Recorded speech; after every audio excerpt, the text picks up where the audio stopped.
Joining me now, I'm delighted he's with us, House Minority Leader Kevin McCarthy.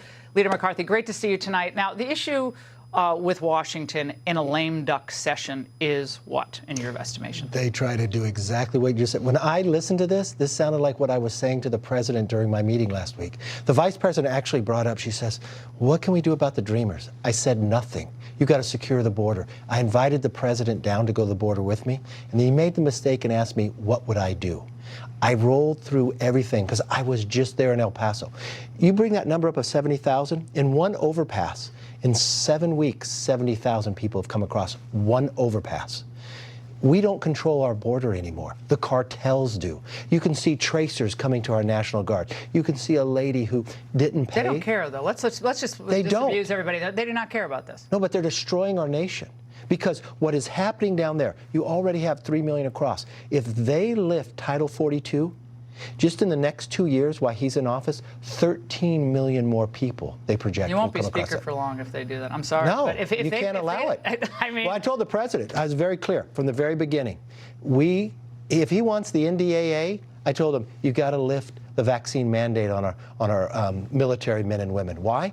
They're not meeting the recruitment goals right now because of this.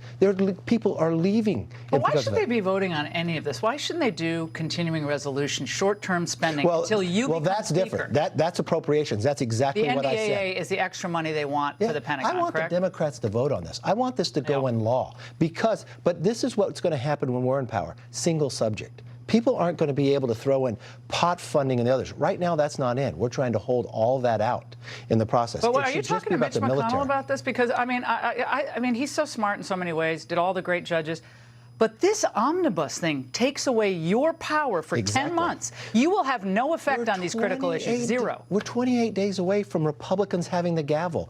We would be stronger in every negotiation. So any Republican that's out there trying to work with them is wrong. So that includes Mitch McConnell? Does that include McConnell? Yes. Why would you want to work on anything if we have the gavel inside Congress? You just we have a stronger. Yes. Wait till we're in charge. I told the president, if we don't have a lifting of the vaccine, I'll do it in January. There's no. I told the Secretary of Defense. He had him call me just Sunday night. But do they kind of know people are moving away from the vaccine mandates? Is that kind of a? I know they said they don't, but because this all be posturing and we're all kind of playing kabuki theater here. They're not, and we want to put it in law so they can. Think about it. If we win it here, where we can push it everywhere else. All right. Speaking of what that meeting with Biden was like, here's the story the president has been telling. They say. They were telling me that what we could do and what they were going to do, and I said, yeah, Biden recalled demonstrating that he responded to McCarthy by lifting up his pen and showing it to the room. They said, what are you doing? A pen, a veto, he said. Congressman, what's your side of that story? He didn't say that. He lifted up his pen because I said he was playing politics. And he lifted up his pen and put it down and shut up.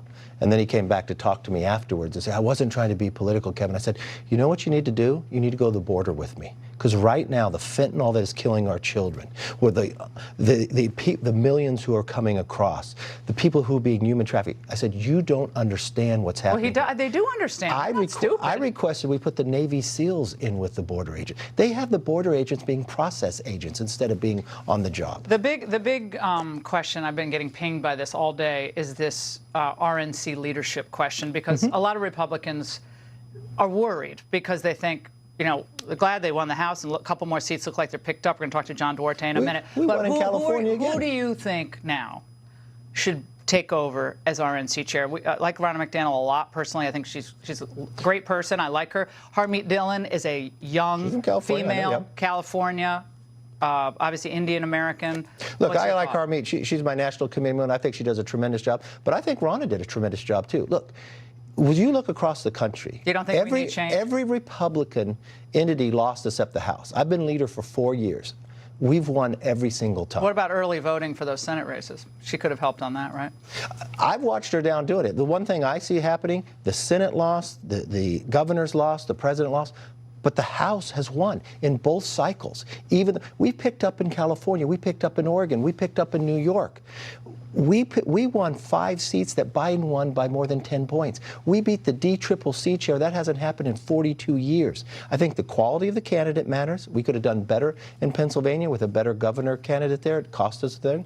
But look, I saw the resources I saw the engagement in there, and the RNC is a small group of individuals, of committeemen and committee women. I think it should be decentralized? I mean, she threw out that idea on the show last week that it should be why based in Washington? Send it to the heartland, to the important states. I think we should do that with everywhere. We should decentralize. We got to get out of Washington. I look at that from a government point of view. Why is the Department of Energy in Washington? What do they produce? Why is the Department of Education here?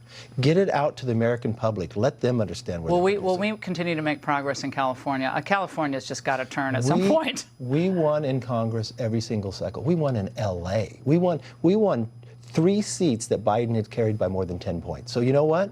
We proved in the House we can win in every single place. The quality of the candidate matters, having the resources and having the right. So your message again, Tom Tillis, McConnell, hold off.